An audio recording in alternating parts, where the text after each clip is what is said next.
이제 요한복음 19장 30절 말씀을 통해서 이제 다 이루었다라는 제목 가지고 하나님의 말씀을 전하도록 하겠습니다. 이제 오늘이 이제 성금요일이라고 이제 우리가 이야기하죠, 그죠? 예수님께서 이제 십자가에 달리시고 또 우리를 살리시기 위해서 죽으신 날이 오늘입니다. 금요일입니다. 예수님의 십자가의 죽음을 통해서 우리가 영원한 생명을 누리게 되었고, 또 생명을 주신 이 하나님의 은혜를 평생 잊지 않는 저와 여러분의 삶이 되시기를 주님의 이름으로 축복합니다. 예수님께서 이제 십자가 위에서 이제 하셨던 7마디의 이 말씀을 함께 나누고 있는데, 이제 오늘은 6번째 말씀입니다. 근데 예수님께서 십자가 위에서 이제 하시는 말씀 한마디 한마디 말씀에 무게감이 엄청나게 많이 느껴집니다. 예수님께서 십자가 위에서 얼마나 하나님 아버지를 사랑하시고 신뢰하시는지를 잘 보여주고 있고, 예수님께서 한 영혼을 얼마나 사랑하시는지도 십자가에서 보여주고 있고, 예수님께서 이 고통 가운데서도 신실하게 아버지의 길을 따라가는 이 모습 또한 십자가에서 볼 수가 있는데, 정말 예수님께서 지난 모든 삶들이 어떻게 살았는지 이 십자가에서 하시는 7마디 속에서 다 담겨져 있다는 것을 알게 됩니다. 지난 모든 삶의 압축이 이 십자가에서 나타나는 모습을 보게 되는데, 우리의 인생 또한 어쩌면 마지막을 향해서 달려가고 있잖아요. 연세가 좀 되시다 보면 이제는 인생에 이제 어쩌면 이제 우리가 마지막을 향해서 점점점 더 가까이 가는 삶을 살고 있다고 틀리지 않는데, 내 인생의 마지막 순간에 나는 어떤 고백을 할 건가? 내 인생의 마지막 순간에 내 하나님 앞에서 내가 어떤 고백을 하고, 내 가족과 내 주변 사람들 앞에서 나는 어떤 고백을 할 것인가 생각을 해보셔야 되는데, 내가 지금 살아가는 모습을 보면 마지막 순간에 어떤 고백을 할지 어느 정도는 알 수 있다는 거예요. 지금 내가 살아가는 모습이 내가 마지막 순간에 어떤 고백을 할 것인가에 대해서 충분히 어쩌면 어느 정도는 알 수가 있게 되는데, 우리가 사람들 앞에서가 아니라 하나님 앞에서 어떤 삶을 살아야 되는지, 살았는지에 대해서 우리는 반드시 자백을 해야 된다는 것입니다. 저도 이런 마음을 가질 때가 참 많이 있습니다. 나중에 후회하지 않기 위해서 오늘 최선을 다해야지, 나중에 후회하지 않기 위해서 오늘 최선을 다해야지 생각을 하면서 정말 아무것도 하지 않아서 후회를 남기기보다 주님 앞에서 내게 맡겨진 일에 또 한 영혼들을 위해서, 성도들을 위해서 최선을 다하는 삶을 살아야지, 이런 생각들을 늘 하게 됩니다. 이제 물론 저도 다짐대로 살지 못할 때가 참 많이 있지만, 우리 모든 성도님들도 마지막 순간에 아름다운 고백을 할 수 있기 위해서 오늘 하루의 삶에 성실하게 살아가는 저와 여러분의 삶이 되시기를 주님의 이름으로 축복합니다. 사도행전 7장 59절에서 79절에서 80절 말씀을 보시면 이런 말씀이 있습니다. 그들이 돌로 스데반을 치니 스데반이 부르짖어 이르되 주 예수여 내 영혼을 받으시옵소서 하고, 같이 한번 읽어볼까요? 무릎을 꿇고 크게 불러 이르되 주여 이 죄를 그들에게 돌리지 마옵소서, 이 말을 하고 자니라. 이게 스데반의 마지막 죽음의 순간 속에서 고백했던 것입니다. 뭐라고 합니까? 주 예수여 내 영혼을 받으시옵소서. 그리고 뒤에 말씀 보면 주여 이 죄를 그들에게 돌리지 마옵소서. 스데반이 얼마나 주님을 사랑했고 얼마나 영혼을 사랑하는 가운데서 살았는지를 마지막 고백 속에서 충분히 볼 수가 있게 됩니다. 디모데후서 4장 7절에서 8절 말씀도 한번 읽어볼까요? 나는 선한 싸움을 싸우고 나의 달려갈 길을 마치고 믿음을 지켰으니 이제 후로는 나를 위하여 의의 면류관이 예비되었으므로 주곧 의로우신 재판장이 그날에 내게 주실 것이며, 내게만 아니라 주의 나타나심을 사모하는 모든 자의 계도니라. 아멘. 사도 바울이 마지막 고백인데, 나는 선한 싸움을 다 싸웠다, 나는 달려갈 길을 다 마쳤다, 나는 믿음을 지켰다, 이제 후로는 나를 위해서 의의 예비관이 예비되었다라고 마지막으로 고백하는 모습을 보게 됩니다. 사도 바울이 얼마나 치열하게 살았는지, 얼마나 주님 위해서 신실하게 길을 걸어갔는지 이 고백을 통해서 우리는 충분히 알 수가 있게 되는 거예요. 근데 성경에서 정반대의 고백도 나오거든요. 솔로몬의 고백을 보시면 전도서 인생의 말년에 이 솔로몬을 지켜야 되는데, 헛되고 헛되니 헛되고 헛되다, 모든 것이 다 헛되다라고 고백을 합니다. 물론 이 솔로몬은 마지막에 순간에 깨닫는 게 있었죠. 그래서 지난날 호송세월했던 지난 날들을 되돌아보면서 회개하지만 지난 허송세월 했던 모든 날들은 되돌이킬 수 없었다는 것을 우리는 잘 알게 됩니다. 이 마지막 고백이 그 사람의 인생을 말하거든요. 마지막 고백이 그 사람의 인생을 말하고 있는데, 예수님께서도 이 땅에 33년의 삶을 마감하시면서 십자가 위에서 놀라운 고백을 하고 계시는데, 죽음을 앞둔 시점 속에서 이런 고백을 한다는 건, 십자가에서 이런 고백을 한다라는 것은 아무나 할 수 있는 것이 아니라는 것을 알게 되잖아요. 예수님의 십자가는 인간적인 눈으로 보면 실패한 거예요. 인생 실패한 거거든요. 실패한 그 모습이지만 주님의 입장에서는 뭐라고 합니까? 오늘 말씀에 보면 내가 다 이루었다, 내가 다 이루었다라고 주님의 말씀을 하고 계시다는 거예요. 그 고통 가운데서 나는 다 이루었다라고 주님이 말씀을 하고 계시는데, 역사 이래로 이 땅이 있는 이후로 이렇게 고백한 사람은 아무도 없다라는 것을 알게 돼요. 그러나 모든 것을 다 이루었다라고 하나님 앞에서, 사람들 앞에서 고백하는 모습을 보게 되는데, 우리가 십자가는 두 가지를 나타내죠. 첫 번째가 하나님의 공의, 하나님의 사랑, 이 두 가지를 나타내잖아요. 하나님의 공의를 이룬 것이 십자가인데, 죄와 죄인은 반드시 심판을 받아야 돼요. 이게 하나님의 공의입니다. 근데 또한 예수님께서 십자가에서 하나님의 공의보다는 하나님의 사랑이 더 위대하다는 것을 십자가 앞에서 보여주셨던 거죠. 우리가 잘 아시다시피 하나님의 공의는 이 땅에 죄를 지은 모든 사람들은 다 죽어야 됩니다. 이게 하나님의 공의입니다. 이 하나님의 공의를 하나님은 무시할 수가 없는 거예요. 그러나 이 하나님의 공의를 이루시기 위해서 누가 오셨나? 예수님이 오셨고, 그 하나님의 공의를 이루기 위해서 예수님께서 십자가에서 달리시면서 결국 뭡니까? 하나님께서는 결국 뭡니까? 하나님의 공의보다는 인간들을 향한 하나님의 사랑이 더 앞선다는 것을 이 십자가를 통해서 우리에게 보여주셨던 겁니다. 우리의 구원은 하나님의 공의보다 하나님의 사랑이 앞서기 때문에 우리의 구원이 있는 거예요. 하나님의 공의만 있다면 우리는 여기서 다 죽어야 될 존재인데, 하나님의 사랑이 십자가를 통해서 나타나기 때문에 우리가 구원받을 수 있는 하나님의 자녀가 될 수가 있게 되었던 거예요. 오늘 이 말씀, 다 이루었다, 예수님께서 다 이루었다라는 것은 고통 가운데서 뭡니까? 기쁨과 감격의 외침이 바로 내가 다 이루었다, 이 말씀 속에 담겨져 있는 겁니다. 첫 번째로 예수님께 뭔가 같이 한번 읽어보도록 하겠습니다. 예수님은 종으로서 하나님 아버지의 말씀과 맡기신 사명을 다 이루셨습니다. 여러분 이제 잠을 잘 주무시고 오셨는지 모르지만 저는 잘 못 잤습니다. 제가 밤 12시까지 잠을 못 자고 있다가 2시 한 40분 정도 깨가지고 제가 나왔거든요. 이렇게 교회 이제 싣고 이제 나왔는데, 제가 이제 밤에 잠이 안 오니까 이제 주일 설교도 준비하고 뭐 이런저런 설교를 준비하다가 이제 사진을 좀 봤습니다. 카톡에 사진을 봤는데, 저희 어머님의 사진을 참 보고 싶어서 제가 어머님의 사진을 찾아가면서 이렇게 했는데, 어머니께서 이제 살아계실 때 감사한금 드렸던 그 봉투가 제가 사진을 찍어놨더라고요. 근데 어머니께서 매주일마다 3만 원에 이제 돌아가실 때까지 매주마다 3만 원의 감사한금을 드리면서 감사와 기도 제목이 이것이었습니다. 하나님 아버지, 여러 자녀들을 주의 종으로 불러주심을 감사드립니다. 주의 영광을 위하여 아버지 뜻대로 잘 쓰임받게 하옵소서. 이게 어머니께서 매주일마다 헌금드리면서 적었던 내용이 이겁니다. 여러 자녀들을 주의 종으로 불러주셔서 감사하다. 그리고 정말 주의 영광을 위해서 주의 뜻대로 잘 쓰임받게 해달라. 이 어머니께서, 제 어머니께서 평생 동안 기도하셨던 제목들이 바로 여기에 담겨져 있더라고요.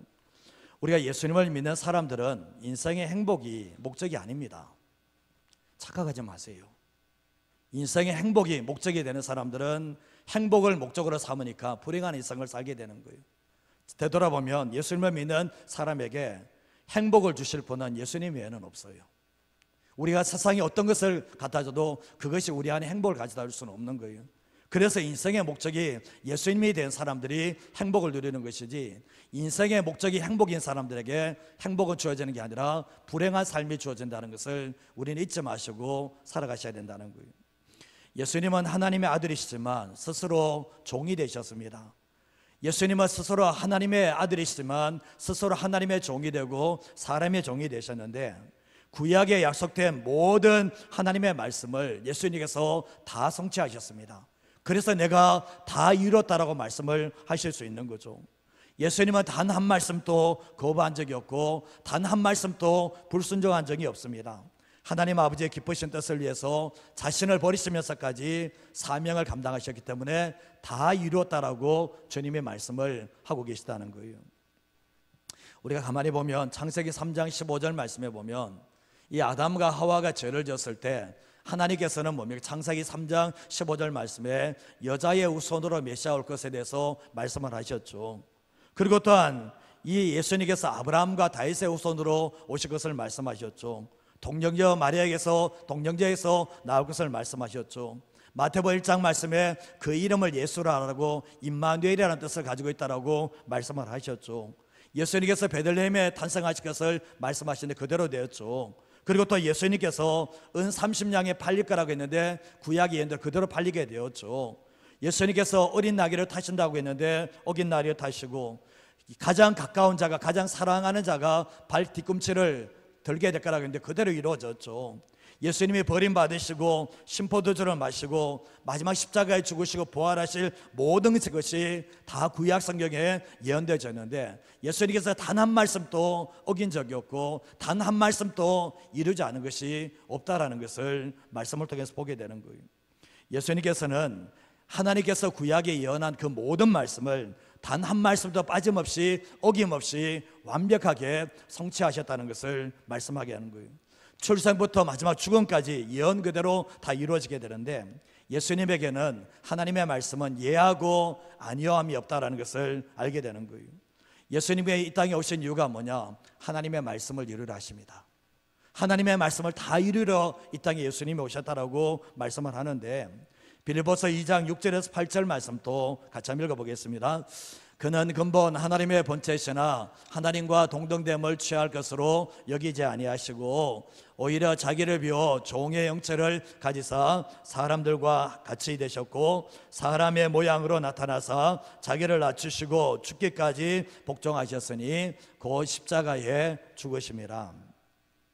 예수님은 하나님의 본체이십니다. 그러나 스스로 하나님과 동등됨을 취할 것을 여기지 않고 자기를 비워 종의 형체를 가지사 사람과 같이 됐다라고 말씀하고 있죠.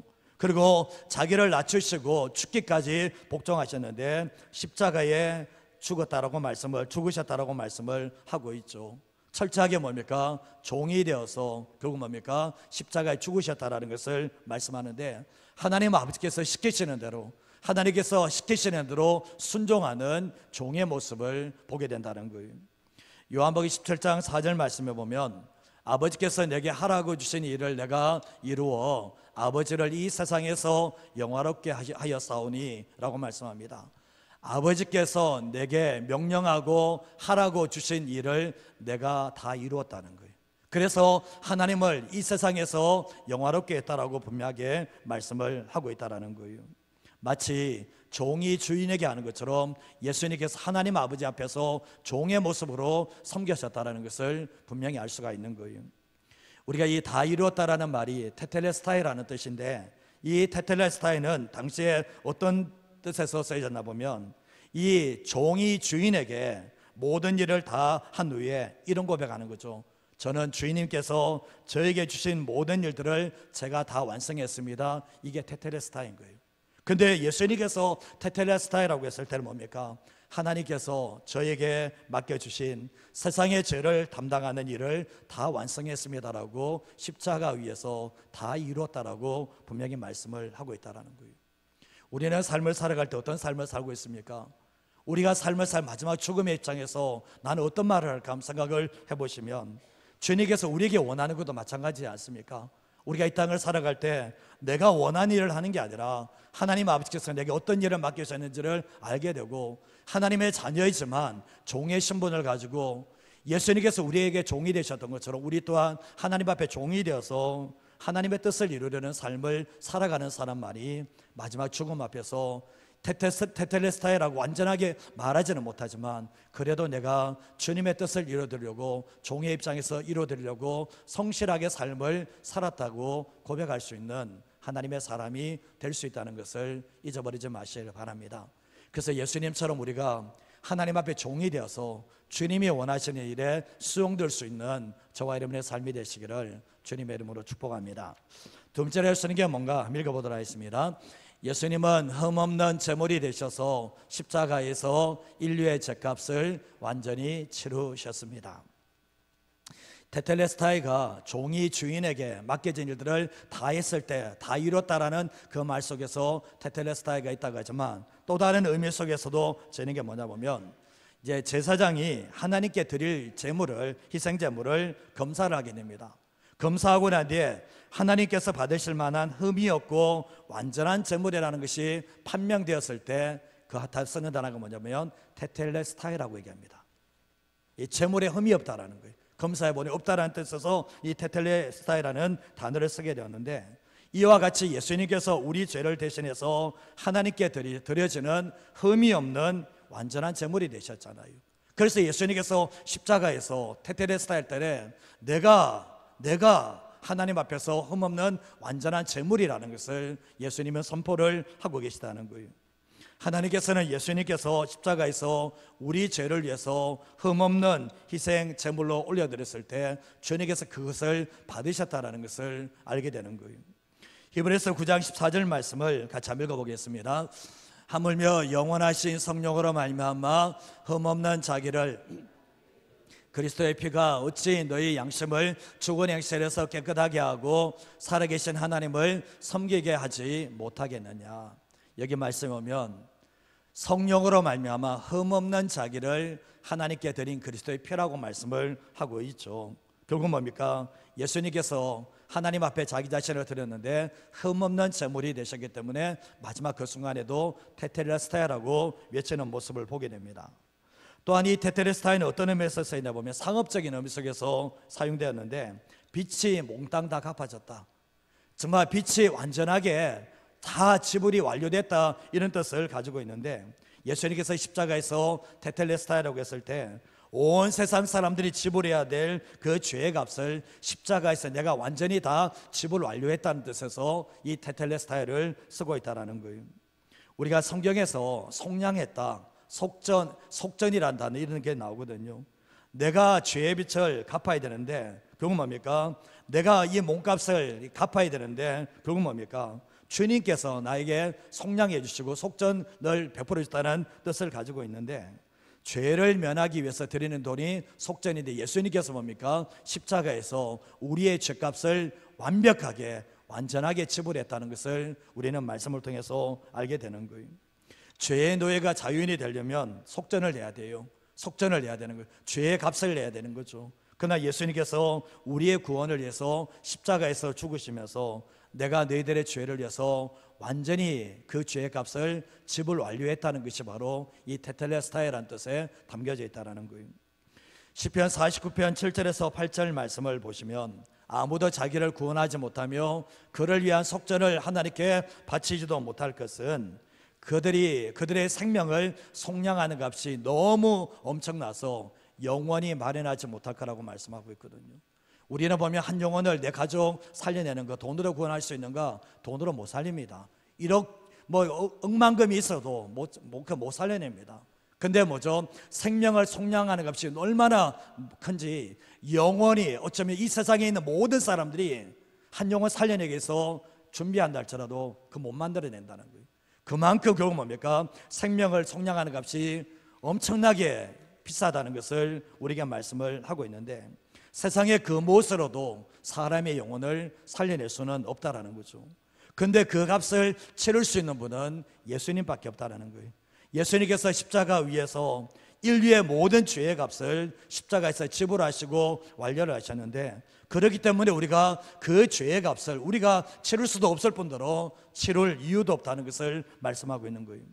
우리의 구원을 위해서 예수님이 다 해놓으셨습니다. 그러면 우리의 구원을 위해서 우리가 뭔가 더 해야 될 것이 있는가? 아무것도 없다는 것을 알게 되는데, 예수님만으로 충분하다는 거예요.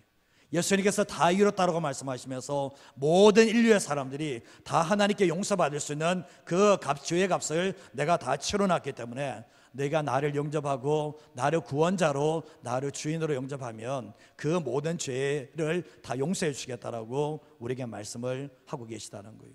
그래서 예수님께서 십자가에서 모든 인류의 죄를 다 갚으시고 난 뒤에 내가 다 이루었다라고 주님이 말씀을 하고 계시다는 거예요.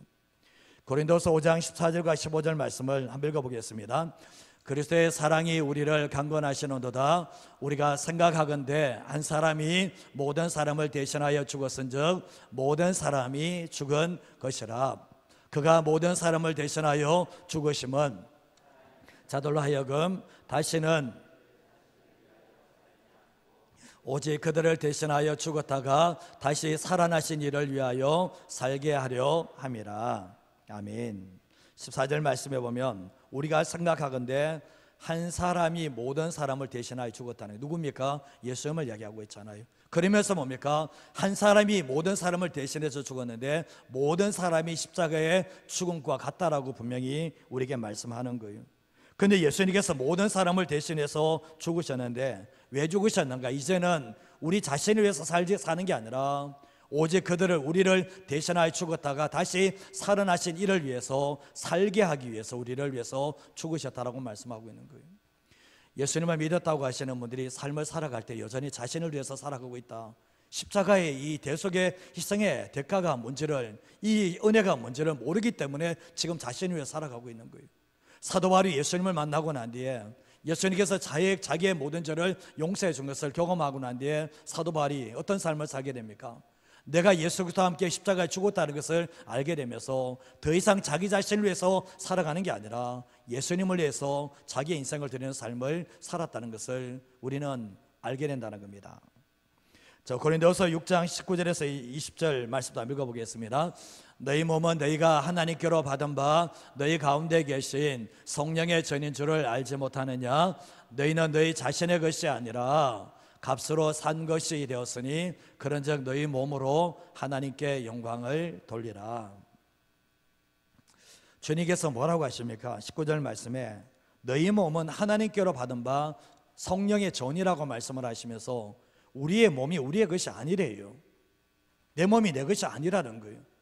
그러면서 20절 말씀에 보면 뭐라고 해요? 값으로 샀다라는 거예요. 예수님께서 십자가 위에서 테텔레스타이 하면서 내가 너희를 값으로 샀다는 거예요. 너희 죄값을 내가 다 지불 완료했다라는 거예요. 그렇다면 이제는 너가 너를 위해 살아가는 게 아니라 너가 나를 위해서 살아야 된다, 하나님의 영광을 위해서 살아야 된다라고 우리에게 말씀을 하고 있는 거예요. 고난 주간에 주님의 은혜에 대해서 감사와 감격의 눈물을 흘리는 게 너무나 중요합니다. 내 영혼이 지금 딱딱하게 굳지 않았다는 것을 증거겠죠. 그러나 이런 눈물로만 끝나서는 안 된다는 거예요. 우리는 우리 자신의 것이 아니라면, 예수님의 핏값으로 우리가 샀다면 우리가 내 생명 내 것 아니기 때문에 하나님께 내 자신을 올려드리며 예수님의 복음을 위해서 살아가는 삶을 살아가는 것이 진짜 예수님께서 다 이루었다라는 그 뜻에 합당한 삶을 살아가는 모습이라는 것을 잊어버리지 마시기를 바랍니다. 우리의 인생 보면 앞서거니 뒤서거니 다 떠나갈 인생입니다. 이제 연세가 이제 80 넘어가시면 이제 내일이라도 죽어도 여한이 없을 겁니다. 그렇게 가셔야 되는 겁니다. 앞서거니 뒤서거니 이제 우리 성도들 가운데서도 어느 날 제가 안 보이면 끝난 줄 아세요. 그렇게 생각하시면 돼요. 어느 날 안 보이면. 그게 우리 인생이거든요. 예수님께서 테텔레스타이라고 이제 말하고 떠나셨다면 우리의 삶 가운데서도 조금이라도 흉내내면 떠났으면 좋겠다. 정말 내가 다 이루어되지 못했지만 그래도 예수님의 뜻을 조금이라도 이루려고 다 이뤘다고 말하지만 그렇게 살아가려고 노력해보는 그러한 삶의 모습이 우리에게 필요하다는 것을 말씀하는 거예요. 레미 제나블의 작가 빅토르 위교가 이런 말을 했거든요. 같이 한번 읽어볼까요? 죽는 게 두려운 것이 아니다. 한 번도 제대로 살아보지 못한 게 두려운 것이다. 죽는 게 두려운 게 아니라 주님 앞에 섰을 때 한 번도 제대로 살아보지 못한, 한 번도 제대로 살아보지 못한 상태에서 주님 만날 생각하니까 두려운 거예요. 사실은 우리의 삶을 살아갈 때 한번 되돌아보십시오. 어떤 분들은 죽음이 두려워서 너 절절절거리는 사람들이 있습니다. 죄송한 표현이지만 언젠가 죽게 되어 있습니다. 그렇게 두려워해도 언젠가는 죽게 되어 있습니다. 주님이 우리에게 원하시는 게 뭡니까? 내가 너를 구원했다면 날 위해서 제대로 한번 살아보라는 거예요. 날 위해서 제대로 좀 살아보고 나를 만날 준비를 하라고 주님이 말씀을 하고 계시다는 거예요. 예수님의 다 이루심의 결과가 우리 아닙니까? 예수님께서 다 이뤘다는 것이 우리를 구원하시기 위해서 다 이룬 것이잖아요. 그러면 주님께서 우리에게 뭡니까? 우리의 영혼 속에서 자신이 다 이루심으로 말미암아 우리 안에 평안을 주시고 우리의 삶에 주님과 동행하는 삶으로 인도하셨잖아요. 그럼 우리가 삶을 살아갈 때 잊지 마셔야 될 것은 죽음을 두려워하는 인생이 아니라 한 번도 제대로 살아보지 못하고 주님 앞에 섰을 때 헛되고 헛된 삶을 살았다고, 불쌍한 인생을 살았다라고 그렇게 고백하면서 떠나가는 게 아니라 내 자녀들 손들에게 다 모아놓고 나는 이렇게 못 살았으니까 너희는 이렇게 살았으면 좋겠다, 이런 마음으로 떠나가는 게 아니라 정말 남은 인생 정말 주님께서 하나님 아버지의 뜻을 위해서 우리의 구원을 위해서 다 이루시는 삶을 살아갔다면 우리의 삶 속에서 이렇게 완전하게 살지 못한다 할지라도 흉내라도 내보는 그러한 인생으로 살아가는 저와 여러분 인생 되시기를 주님의 이름으로 축복드립니다. 이 시간 우리 같이